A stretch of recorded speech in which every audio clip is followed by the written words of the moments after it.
हदीस पाक में है, ला तसुब्बुद्दी का, मुर्गे को गाली न दो, लिअन्नहु यूक़ज़ु लिस्सलाती, इसलिए कि मुर्गा नमाज के लिए तुम्हें जगाया करता है। मुर्गा नमाज के लिए जगाता है, सुबह बोलता है कुकरू। लोग समझते हैं फजर का वक्त हो गया, लेकिन कुछ बैले है वो हुटे मुका गरिया होते हैं, खाती का सार काट के खैन ले भी सर सोवे नहीं गए। अल्लाह के नबी सब जानते थे कि मेरी उम्मत क्या करेगी, इसीलिए हुजूर ने फरमाया मुर्गे को गाली न दो।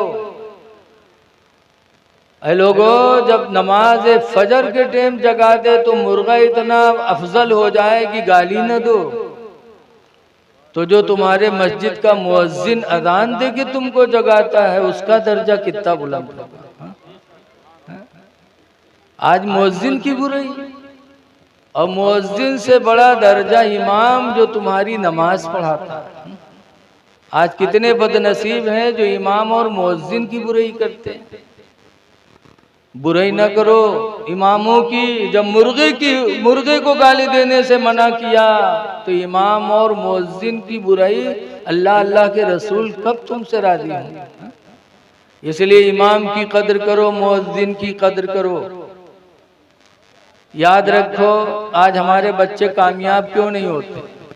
हमने अपने मदरसे के मुदर्रिस को नौकर समझा, इमाम को नौकर समझा, इसीलिए हमारे बच्चे नहीं कामयाब होते। बगदाद के बादशाह हारून रशीद, उनके दो लड़के थे अमीन मामून। इमाम मोहम्मद का मदरसा बगदाद में चलता था। उनको बुलाया, कहा मेरे दोनों बच्चों को पढ़ा दिया करो। कहा मदरसे में भेज दो। भेज दिया। एक हफ्ता के बाद हारून रशीद बादशाह घोड़े पर बैठे कि जाए देखे मेरे बच्चे पढ़ते हैं कि खेलते हैं। वहां गए तो क्या देखा कि इमाम मोहम्मद वजू कर रहे हैं और वजू में आखिरी हिस्सा अपना पैर धुल रहे थे, और हारून बादशाह का लड़का अमीन लोटा लिए पानी डालता था। वो पानी डालता था, इमाम मोहम्मद अपना पैर धुल रहे थे। हारून बादशाह ने देखा तो घोड़े से उतरे, और जिस कोड़े से घोड़े को मारते थे उसी कोड़े से अपने लड़के को मारने लगे। इमाम मोहम्मद कहते हैं, बादशाह मैं उस्ताद हूं, क्या मेरा हक नहीं है कि बच्चा मेरी खिदमत करे? आप मार रहे हो।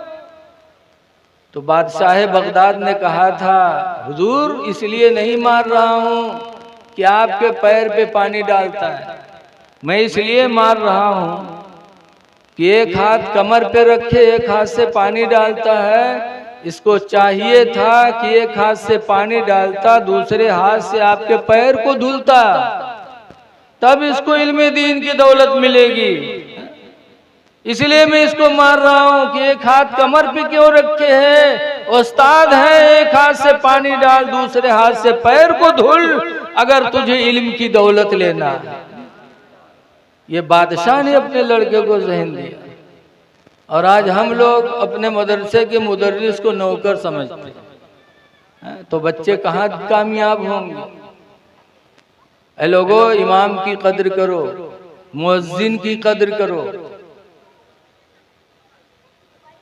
कुरान अपने बच्चों को पढ़ाओ ताकि नाच गाना से आने वाली नस्लें महफूज रहें। कुरान की तालीम बहुत जरूरी है।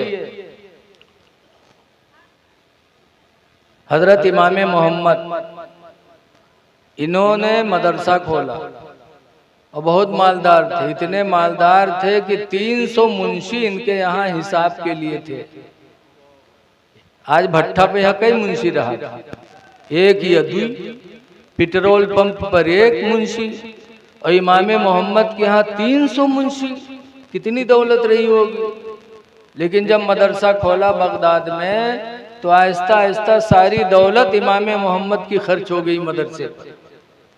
जिंदगी में उनके एक दिन ऐसे भी आए कि 2 रुपये की जरूरत पड़ी। बीवी से कहा 2 रुपया दे दो, तो बीवी ने कहा नहीं है, खत्म सब। तब इमाम मोहम्मद 2 रुपया के लिए बगदाद के एक मालदार के दरवाजे पर गए। कहा भाई हमें 2 रुपया दे दो, बदले में हम तुमको 2 मसले सिखा दें। तो मालदार आदमी घमंड में तक आ जाओ जाओ, मुझे मसला उसला नहीं चाहिए, जाओ। इमाम मुंह में चले आए। और उस मालदार के यहाँ सिर्फ एक लड़की थी।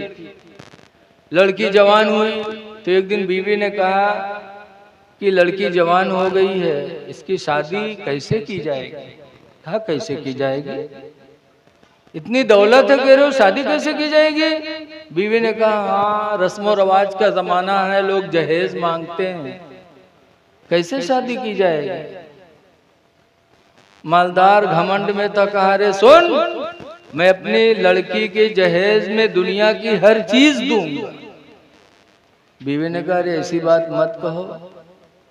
करे सुन, दुनिया की हर चीज दूंगा अपनी बच्ची की शादी में, अगर एक चीज न दे पाया तो तुझे तलाक है, तलाक है, तलाक। मर्द पर गुस्सा हो तो यही बहुत बड़ा बम दागत है कि अगर एक चीज रह गई तो तुझे तलाक। देखते हुए शादी की, अब जहेज का सामान खरीदने लगे।